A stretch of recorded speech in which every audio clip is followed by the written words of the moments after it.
Kami dari kelompok 3 ingin mempresentasikan hasil dari diskusi kami yang berjudul Komunikasi Bisnis.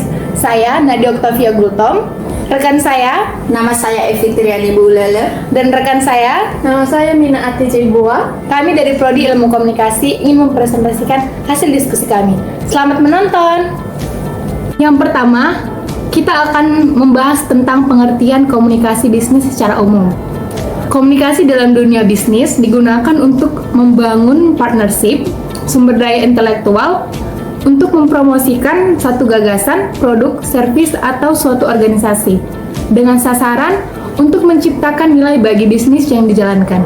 Menurut Powanto, komunikasi bisnis adalah komunikasi yang digunakan dalam dunia bisnis yang mencakup berbagai macam bentuk komunikasi, komunikasi verbal ataupun komunikasi nonverbal untuk mencapai tujuan tertentu. Sekarang, kita masuk dalam fungsi utama komunikasi bisnis. Ada 4 fungsi utama komunikasi bisnis. Yang pertama yaitu informatif. Informatif berkaitan dengan informasi yang dibutuhkan oleh pimpinan maupun anggota organisasi dalam menyelesaikan setiap tugas-tugas mereka. Yang kedua ada pengendalian atau regulatory. Pengendalian berkaitan dengan fungsi dari komunikasi untuk mengatur dan mengendalikan sebuah organisasi. Yang ketiga yaitu persuasif. Persuasif berkaitan dengan upaya untuk mengajak orang atau mengikuti ide atau sebuah tugas. Dan yang keempat ada integratif.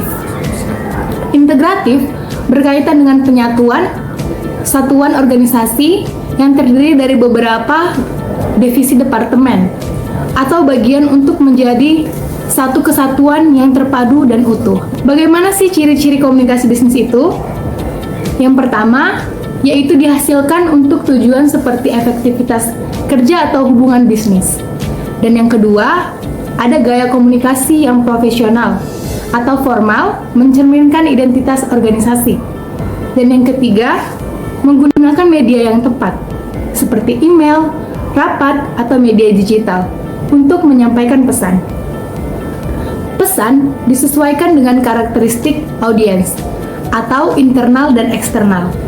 Yang terakhir yaitu mengutamakan etika komunikasi, yaitu kejujuran, tanggung jawab, dan kejelasan.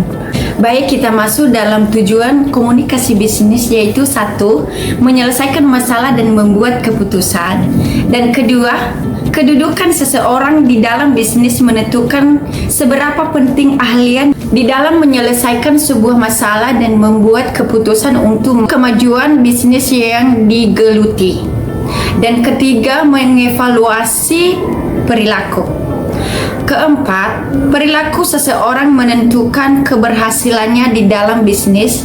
Evaluasi perilaku penting untuk dilakukan agar dapat memberikan penilaian terhadap prestasi untuk merencanakan apa yang akan dilakukan selanjutnya. Dan kelima, pemenuhan kebutuhan barang dan jasa.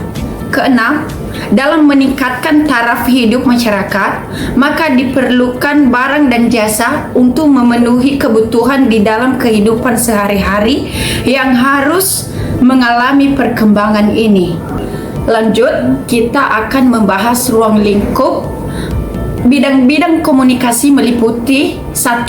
Komunikasi organisasional, 2. Komunikasi bisnis, 3. Komunikasi sosial, 4. Komunikasi politik, 5. Komunikasi budaya, 6.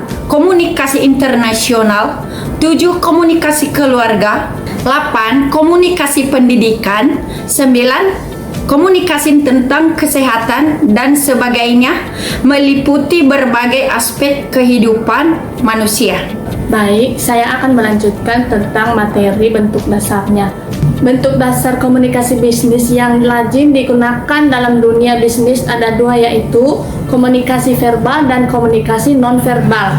Komunikasi verbal merupakan salah satu bentuk komunikasi yang lazim digunakan dalam dunia bisnis untuk menyampaikan pesan-pesan bisnis kepada pihak lain, baik secara tertulis atau written maupun lisan atau oral.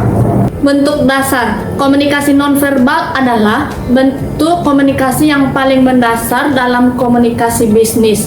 Menurut teori antropologi, sebelum manusia menggunakan kata-kata, mereka telah menggunakan gerakan-gerakan tubuh, bahasa tubuh atau body language sebagai alat untuk berkomunikasi dengan orang lain.